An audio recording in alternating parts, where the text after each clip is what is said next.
कश्मीर के लोगों से मोहब्बत नहीं करते, सिर्फ कश्मीर की जमीन से करते हैं। हम जमीन से भी करते हैं, लोगों से भी करते हैं, लेकिन हाँ, कश्मीर का हो, कन्याकुमारी का हो, गुजरात का हो या फिर कहीं और का हो, जो देश के खिलाफ हथियार उठाएगा वो इस देश का दुश्मन है। कहानी खत्म।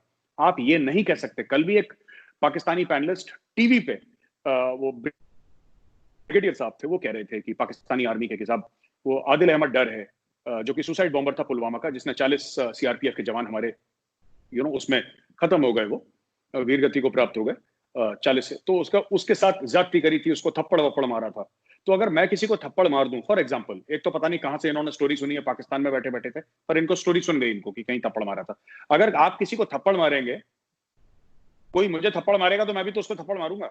मैं ये थोड़ा ना कि थप्पड़ मुझे मारा किसी ने, 40 अनजान बंदों को मैंने मार, ये कौन सा लॉजिक है, मुझे समझ में नहीं आता। ये कैसा माइंडसेट है कि आप किसी को भी मार सकते हैं और कुछ भी कर सकते हैं। अब आपने बात करी आफ्स्पा की, arm forces special powers act. देखिए, arm forces special powers act पहले नहीं थी कश्मीर में, अब आई है। और इसलिए आई है क्योंकि प्रॉब्लम इतनी ज्यादा हो गई थी टेररिज्म की कि पुलिस से और पैरामिलिट्री फोर्सेस से और CAPF, central armed police forces से, वो संभल नहीं रही थी सिचुएशन। तो आर्मी लाई। आर्मी ऐसे ऑपरेट कहीं नहीं करती, इंडियन आर्मी। अगर आपको आर्मी चाहिए तो आपको दो चीजें कबूल करनी पड़ेंगी। पहली चीज कि आप उस चीज को संभाल नहीं पा रहे, उस सिचुएशन को, इसलिए आपको आर्मी बुलानी पड़ी, वरना आप खुद ही कर लेते, राइट। और अगर आपने आर्मी बुला दी, फिर आर्मी पे वो कानून लागू नहीं होते जो पुलिस फोर्स पे या एडमिनिस्ट्रेशन पे होते हैं। क्योंकि आप, मेरा मतलब आपसे मतलब जेएनके गवर्नमेंट की बात कर रहा हूं मैं, आपकी बात नहीं कर रहा, जेएनके गवर्नमेंट। तो आर्मी वहां पे, ऐसा नहीं है कि arm forces special powers act, ये आधे लोग जो लिखते हैं ना आफ्स्पा के ऊपर, ये journalist, they themselves have not studied the document। तो मैं सबसे गुजारिश करूंगा, इसमें शामिल इंडियन जर्नलिस्ट भी हैं, सिर्फ पाकिस्तानी नहीं है, इंडियन जर्नलिस्ट, पाकिस्तानी जर्नलिस्ट, कि भाई तुम पढ़ लो एक बार, कोई भी चीज ऑब्जेक्ट करने से पहले पढ़ लो, ठीक है। आप सेंट्रल गवर्नमेंट या गवर्नर की परमिशन के साथ आप इंडियन आर्मी के ऑफिसर के ऊपर एफआईआर भी फाइल कर सकते हैं। आपने सुना होगा एक दो केसेस जहां पे एफआईआर फाइल हुए हैं रिसेंटली, एक दो साल पहले की बात कर रहा हूं, 30 साल में तो कितने हुए हैं। तो ऐसी बात नहीं है। Arm forces special hours act, वो जो कहते हैं ना इम्प्यूनिटी देती है कि आप जाओ और आपने AK-47 से 50 बंदे मार दिए, कुछ ये सब फिल्मी बातें हैं। ऐसा कैसे होता है? ऐसा तो जो गिलानी है वो तक नहीं कहता ऐसी बातें। हाँ, arm forces special powers act में कुछ स्पेशल पावर्स आर्म फोर्सेस को दे रखे हैं, क्योंकि वहां पे इशू है वहां पे। अब आखिरी मैं जो चीज बताता हूं, ये आपको अगर कुछ भी करना है, आपको अगर कोई भी चीज, अगर आपको ऐसा जिसको आप कहते हैं कि हो सकता है, आपको चाहते हैं कि कश्मीर जो है वो फ्री हो जाए, फॉर एग्जांपल, आप लोग चाहते हैं ना, आजादी की बात करते हैं पाकिस्तानी, कि कश्मीर फ्री हो जाए, तो कैसी आजादी है? ये दुख्तरान मिल्लत, हिजबुल मुजाहिदीन, जैश ए मोहम्मद, लश्कर, ये कैसे कैसे नाम है? ये तो कश्मीरी नाम नहीं है, ये तो उर्दू के नाम नहीं है, ये तो हिंदी के नाम नहीं है, ये कहां से आए ये ग्रुप्स? इनके आधे के लीडर कश्मीरी नहीं है। हाफिज सईद पंजाबी है, मौलाना मसूद अजहर बहावलपुर का रहने वाला है, इनका क्या लेना देना कश्मीर से? फिर आप कहते हैं ये लोकल है, तो कौन मानेगा? देखिए, आप यूनाइटेड नेशंस का वास्ता देते हैं, आप कहते हैं कि प्लेबिसिट होना चाहिए, सारे पाकिस्तानी कहते हैं प्लेबिसिट होना चाहिए, राइट? प्लेबिसिट होना चाहिए, यूनाइटेड नेशंस का वास्ता देते हैं। यूनाइटेड नेशंस की दो चीज आप अग्री नहीं करते, उसी यूनाइटेड नेशंस की, ठीक है। तो वही यूनाइटेड नेशंस ने तो हाफिज सईद को भी ग्लोबल टेररिस्ट डिक्लेयर करा है, फिर उस यूनाइटेड नेशंस की बात मान रहे हैं, और फिर आप कह रहे हैं कि सुप्रीम कोर्ट ने उसको हमारे वो नहीं करा। दूसरी चीज, इजराइल की बात ले लीजिए, उसी यूनाइटेड नेशंस ने तो इजराइल को बनाया। आप लोग इजराइल को रिकॉग्नाइज, इजराइल ना आपका हाजमा खराब हो रहा है, ना इजराइल का खराब हो रहा है, दोनों मुल्क अपने आप चल रहे हैं बिना इसके। लेकिन आप लोगों ने जो इजराइल को रिकॉग्नाइज नहीं करा, राइट, उसके पीछे क्या बात है? मैं एक सवाल आरजू उल्टा आपसे ले लूं, ठीक है, क्योंकि ये 65 वॉर और बाद में जो 5 डे वॉर, 6 डे वॉर, यौम किपुर वॉर, ये तो बाद में हुए। आप लोगों ने तो डे 1 से इजराइल को रिकॉग्नाइज नहीं करा, क्यों नहीं करा रिकॉग्नाइज? एक छोटा सा सवाल मैं भी आपसे पूछ लूं। और देखिए, किसी इजरायली को फर्क नहीं पड़ता, क्योंकि वो फर्स्ट वर्ल्ड कंट्री है, मैक्सिमम पीएचडी प्रोड्यूस कर रही है ना पाकिस्तान की सेहत को फर्क पड़ता है, ना इजराइल की सेहत को फर्क पड़ता है। मैं एक पॉइंट समझने की कोशिश कर रहा हूं कि आप लोगों ने इजराइल को रिकॉग्नाइज क्यों नहीं करा? जी फकत, फखर बताएंगे कि डिटेल से नहीं, मैं फखर बिल्कुल बता देता हूँ। जिस तरह कश्मीर की हम बात करते हैं ना, और कश्मीर के बारे में आप लोगों को फकर साहब एक बार जरा इजराइल का बता दीजिए, मैं भूल जाऊंगा, वरना मैं क्या, आप सबसे उम्र में बहुत बड़ा हूँ, मेरी मेमोरी खराब है।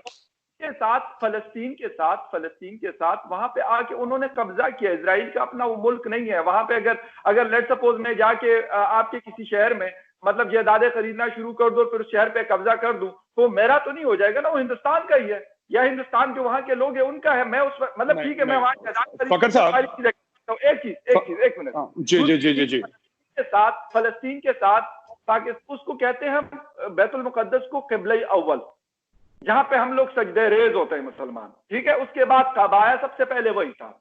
वो एक हम मतलब मुसलमानों की एक एसोसिएशन है उसके साथ, और पाकिस्तानियों की है। कोई उसको मानता है या नहीं मानता, मतलब किसी को अच्छा लगता है या नहीं लगता, लेकिन पाकिस्तान का एक स्टैंड है, और अब से नहीं है, right from the first day, और इंशाल्लाह ये रहेगा भी जब तक उनको जो फलस्तीनी है उनको अपना राइट नहीं मिल जाता। ये हमारा एक स्टांस है और ये रहेगा। इसी तरह हमारा कश्मीर के ऊपर, मकबूजा कश्मीर के ऊपर भी हमारा स्टांस है कि वो लोग आपके साथ नहीं रहना चाहते। आप बेशक गोली आपने आजमा ली, आपने जंग आजमा ली, आप लोगों ने आपने उनको मतलब जिसे कहते हैं कि मुख्तलिफ तरीकों से उनको मतलब जेनोसाइड हुआ, सब कुछ हुआ, लेकिन उसके बावजूद आज फिर 2020 में भी वो लोग कहते हैं कि भाई कश्मीर बनेगा पाकिस्तान। मैं तो नहीं कहता, मैं इस्लामाबाद में बैठ के मेरा आज भी ये स्टांस है। मैं हर दफा कहता हूं कि अगर कश्मीरियों को हिंदुस्तान के साथ रहना तो उनको रहने दो भाई, उनको रहने दो उनके साथ। अच्छा, ओके, उनके साथ हिंदुस्तान कोई हक नहीं है कि जबरदस्ती को अपने साथ। ओके आरजू मेरा, हाँ जी आप कहिए। इसलिए जैसे कश्मीर पे जो है वो इंडियंस का कब्जा है और हम इंडिया को मानते हैं, तो इसी तरह से मेरा तो ये मानना है कि हमें इजराइल को भी मानना चाहिए कि चाहे उसका उस पे कब्जा है फलस्तीन पे या नहीं है, लेकिन ये कि ये चीज थोड़ी सी कहना चाहिए कि मेरी अपनी सोच कहना चाहिए कि मैं नहीं समझती। आई थॉट एक बात कहना चाहूंगा मैं, फकर जी विद योर परमिशन। साहब ऐसा है, इजराइल बना यूनाइटेड नेशंस के मैंडेट से बना, राइट? यूनाइटेड नेशंस के मैंडेट से बना, यूनाइटेड नेशंस के आदेश से बना, उनके ऑर्डर से बना। उस पर वोटिंग हुई, इजराइल बना। इजराइल वहां पे क्यों बना? इजराइल वहां पे इसलिए बना क्योंकि 2500 साल पहले वहां पे इजराइल था। उसके बाद वो लोग चले गए थे और ये सब है, वहां से निकाल दिया गया इजराइलियों को, बट इजराइल वहां पे बना, यूनाइटेड नेशंस की ऑर्डर से इजराइल बना। फिर आपने इजराइल को रिकॉग्नाइज नहीं करा। दूसरी चीज, आपका पैलेस्टीनियन से क्या नाता? ला इलाहा इल्लल्लाह, यही नाता तो है। बिल्कुल है, और कोई नाता नहीं है ना। आधे पाकिस्तानियों को अगर मैं मैप दे दूं, कंट्रीज का नाम मैं लिखूं, हो सकता है वो ना दिखा पाए कि कहां पे पैलेस्टीन है। लेकिन एक बात है कि वो मुसलमान, हम मुसलमान तो लाइक तुसी भी पंजाबी दे असी भी पंजाबी, तो हैव फन दैट वे। सो वो चक्कर है ना कि आप भी मुसलमान हम भी मुसलमान, यही तो इशू है आप लोगों का। और तो कोई तो सुनिए, मुसलमान के अलावा एक छोटी सी बात और कर दूं, मुसलमान के अलावा एक छोटी सी बात और कर दूं, वहां पे इजराइली मतलब जो इजराइल का मुल्क जो बना सो बना, ठीक है, हम उसको रिकॉग्नाइज करते या नहीं करते, अमेरिका के उस पर बना, आपको भी पता है मुझे भी पता है, ठीक है। लेकिन उसके बाद वो लोग क्या कर रहे हैं कि जो फलस्तीनियों के पास जो जिसको गजा स्ट्रिप और ये बाकी इलाके कहते हैं उसके ऊपर और गोलान की पहाड़ियों के ऊपर कब्जा, ये क्या चीज है भाई? इसके ऊपर ये थोड़ी हो सकता है कि मतलब लोग वहां पे बैठ जाए कि भाई आप आके यहाँ पे पूरे इजराइल को बता दो। तो सर आपने इतनी बड़ी फौज रखी है, बोल दे जाके गोलान की पहाड़ियों पे कब्जा कर लेना, किसने रोका? मैं एक चीज, मेरी बात आधी रह गई यार आप लोगों के बीच में ना, आधी रह गई मेरी बात। हमारी फौज मेरी फकर साहब एक शिकायत है, फकर साहब आपकी, जो देखिए फकर साहब जी, ये जो पैलेस्टीनियंस का जो दर्द है ना, ये मुझे कभी समझ में नहीं आया, जो पाकिस्तानियों के दिलों में दर्द है। एक जमाने में आपका एक मेजर जनरल हुआ करता था ज़ियाउल हक, उसका बड़ा राब्ता था किंग ऑफ जॉर्डन के साथ, बड़ी यारी थी, दोस्ती थी। तो शाम को बैठ के दोनों चाय वाय पीते थे। बेचारा वो सूफी आदमी था ज़ियाउल हक, शराब क्या पीता, ब्रिगेडियर था, बाद में मेजर जनरल बना वो। तो 1979 में आपको पता है कि जॉर्डन में कितने पैलेस्टीनियंस को पाकिस्तानी आर्मी ने मारा? आप जरा खुद चेक करें और मेरी बात का भरोसा बिल्कुल भी ना करें।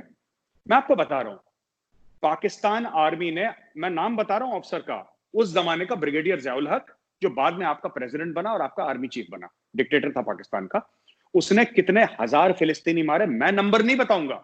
जो पाकिस्तानी देख रहा है खुद देखे, फिर आपको पता लगेगा कि कितना आप लोग जो दिल में, हाय हमारा दिल टूट गया फिलिस्तीनी, हाय हमारा गाजर मूली, इतने तो इजरायलियों ने नहीं मारा जितना ज़ियाउल हक ने निपटा दिया, पहली चीज।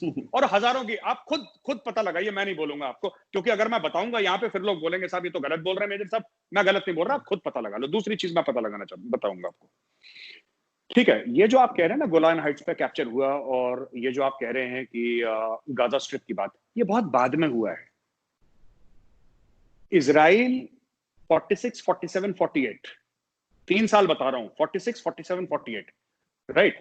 पाकिस्तान 14 अगस्त, ठीक है, 1947।